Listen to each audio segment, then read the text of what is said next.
ஜந்தர் மந்தர் பகுதியில் இந்திய கம்யூனிஸ்ட் சார்பில் தர்ணா போராட்டம் இன்று நடைபெற்றது. நீதி கிடைக்கும் வரை இந்த போராட்டம் தொடரும் என அறிவிக்கப்பட்டுள்ளது. வளம் பெற்று வருகிறது என்றெல்லாம் பேசினார். ஆனால் கோலார் மக்கள் கேட்பதெல்லாம் ஒரு குறுகிய இடத்தில் ரயில் பாதை அமைக்கப்பட வேண்டும். ரயில் பாதை இன்றைக்கு இந்தியன் ரயில்வேஸ் என்று எடுத்துக்கொண்டால் அது பொதுத்துறையில் இருக்க வேண்டும்.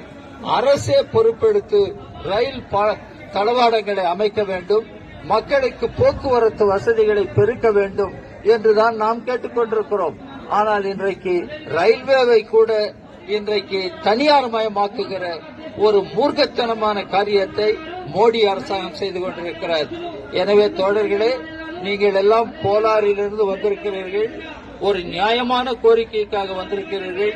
இந்த கோரிக்கைகளை இந்திய கம்யூனிஸ்ட் கட்சி, நம்முடைய கட்சி தொடர்ந்து எடுத்து வருகிறார். ஆனால் அதே நேரத்தில் நாம் மற்ற பகுதி மக்களையும் ஒன்று திரட்ட வேண்டும். கோலாரிலும் கர்நாடகாவிலும் இது ஒரு மாபெரும் பிரச்சனையாக முன்வைக்கப்பட்டு மக்களை திரட்டி நம்முடைய போராட்டத்தை தீவிரப்படுத்த வேண்டும்.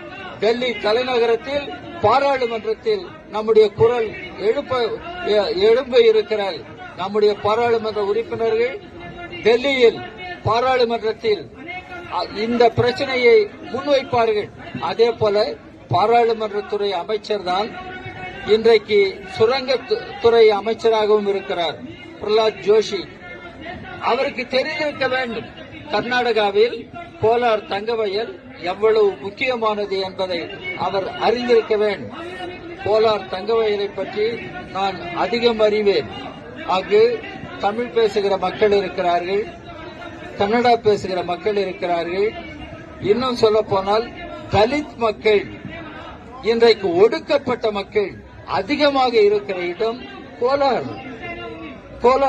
நாம் தெரிந்து கொள்ள வேண்டும். அங்கே அந்த காலத்தில் என்று சொல்லப்பட்ட பல தலித் தலைவர்கள் மக்களை ஒன்று திரட்டி சுரங்க தொழிலுக்காக போராடி இருக்கிறார்கள். இன்றைக்கு கம்யூனிஸ்டுகள் செங்கொடிதான் இன்றைக்கு சுரங்க தொழிலாளர்களுக்காக போராடி கொண்டிருக்கிறது, போராட்டத்தை தொடர்ந்து கொண்டிருக்கிறது என்பதை நாம் பெருமையோடு அறிய வேண்டும்.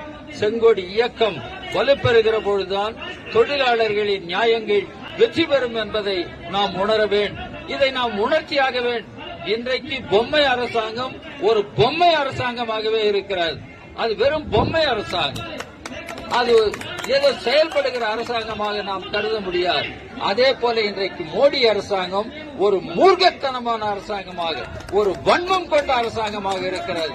தொழிலாளர்களை அடக்கி ஒடுக்குகிற அரசாங்கமாகத்தான் மோடி அரசாங்கம் இருக்கிறது. இந்த அரசுகளை வீழ்த்த வேண்டும் என்பதற்காக நாம் நம்முடைய போராட்டத்தை தீவிரப்படுத்த வேண்டும்.